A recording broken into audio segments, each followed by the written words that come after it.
By the way, I also just finished Mr. Yoshiki Okamoto's video about stocks because he's saying that Nintendo's stocks has gone down and the big owners of the shares are thinking about selling their shares amounting to 300 billion yen. And if the value of the shares go up after they sold their stocks, then that means that they didn't have some kind of insider information or insider trading going on in the company, because that's supposed to be the usual natural way that the stocks would go. Because if someone sells the shares of a company like Nintendo and you have so much of the shares, then that means that the value of the company is going to go much lower, right? Because you own so much and you think that you need the cash right now, and the value of the company isn't as important as the cash right now that you need. And because of that, the value would go down. And because the value has gone down, there would be people who would want to buy the shares because they think that it's now cheap. And because they think that it's now cheap, they go buy it, and then the shares would go up because more and more people are exchanging their cash for a piece of the company, which adds value to the company because they are saying through their actions that the company is so much better than having cash right now. So they are willing to exchange the cash that they have for the piece of the company that they would have, and which they can later sell. So that's the basic idea why Mr. Yoshiki Okamoto thinks that if the value of the Nintendo shares go up after the big owners of the company sell their stocks, then there wasn't any insider trading or insider information exchange involved.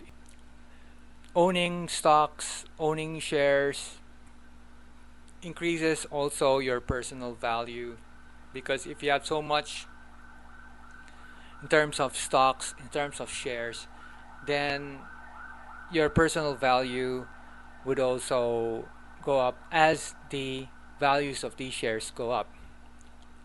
Now, if you are going for spending money, I think that it's better to do it in another way and not through owning stocks and having all these shares in your possession and increasing your value as they go up, because what you'll be doing is selling the shares for cash, right? And I think that eventually you won't be holding any more shares because you'll be selling them, or you'll be buying and selling and it'll be at a loss. So if you're going for I need cash to spend, then you might as well do something else, and maybe that thing would most likely involve cash. And of course, there's so many ways to make money. Of course, people don't know how to make money, or they have some idea but it's out of reach for them because maybe they don't have the skills to get a job that would pay them high enough income to really make money out of the income, because you know that there are so many people who get whatever job is there, and because they can't have any other job since their skill level is so low, then also their income would be very low. And I think these are the same people who are prone to scams, prone to money making schemes, even prone to these stock investments that appear to be something like a gambling platform.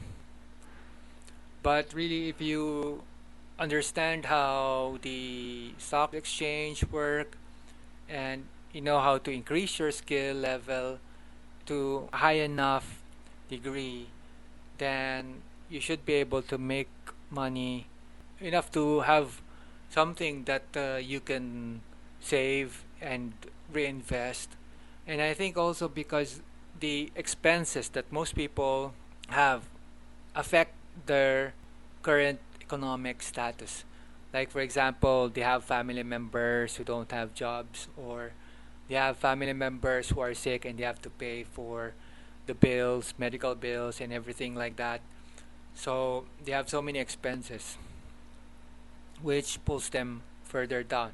Of course, when we talk about pulls further down, there are so many other people also who look at the rich people and they also are gonna feel envious and would do certain things because they don't like how the system is. They would cause problems actually.